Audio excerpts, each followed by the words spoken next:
Hello, welcome to Gardening at 58 North, and in this video I'm going to be repotting my Dendrobium Orchid here. As you can see, it's incredibly top heavy.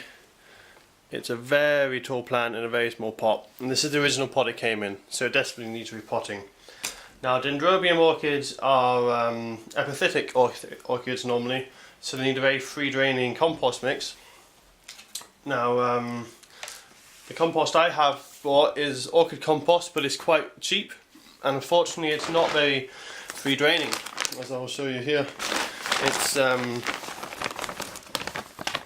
got quite a bit of bark in it, which is good, but it's got a lot of peat as well, and it's not really that free draining for something like this. So I've had to add quite a lot of perlite. So this is the mix I'm going to be using. It's about a third perlite and then the rest orchid compost. You can see it's really free flowing. Should be nice and free draining, so that should do well for this dendrobium. If I was doing a Phalaenopsis orchid, even this wouldn't be free draining enough. I'd have to use bark. So, be a bit tricky this one because it's top heavy. But I'm going to try and transplant it into this pot, give it a bit more stability. So, we'll see how it goes. I suspect a lot of the growing medium will fall off, but we'll see. No, it's held together very well actually. In fact, the medium it's in already isn't particularly free draining, but and there is a bit of mould in there. I don't know if you can see that on the camera. That green bit there, this kind of shows it is a bit wet for the plant, but the roots are healthy, doesn't have any sign of rot, so that's good. So I'll just put a little bit in the bottom to start with of the compost. Get a thin layer and sit this in like so. Now this is the tricky bit because it's so top heavy, this dendrobium. So adjust that so you can see it a bit better. It's quite an awkward plant to do, to be honest. So I'll just try and get my compost in the side, all around.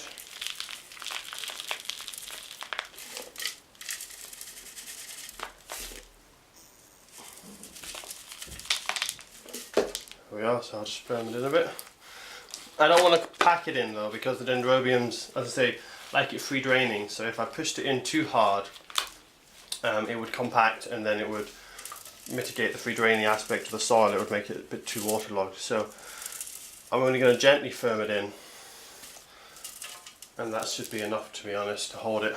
Just firming it in enough so it doesn't fall over, but not packing. I'll just give it a little shake like that, just to help settle it down. And it will still be a bit top heavy for a while until it gets its roots established through the soil. So I'll just show you here how deep I've planted it. I've just planted it a tiny bit deeper than it was originally, because I'll try and show you here. On the dendrobium orchids, every year they put out a new shoot, and that will become next year's flowering shoot. And they often have their shoots above the ground and then grow their root down. So you can see there's a little white root just starting to come out of that shoot there. So I don't want it too far away from the soil so they can easily grow down and find that soil and start rooting. You can see here the last couple of years pseudobulbs, and then this year's large flowering one, and then next year's new one. So I'll water that in now. I'll also try and get some better support because the stake isn't staking it too brilliantly, but that looks good enough for now. And I'll do another update on this. It's been flowering, this one, for about a month or more now, so it's got a good long flowering period. But I'll keep you updated so you can see how long the flowering does last on this dendrobium orchid, but also how much this new shoot is growing. It's already grown quite a bit.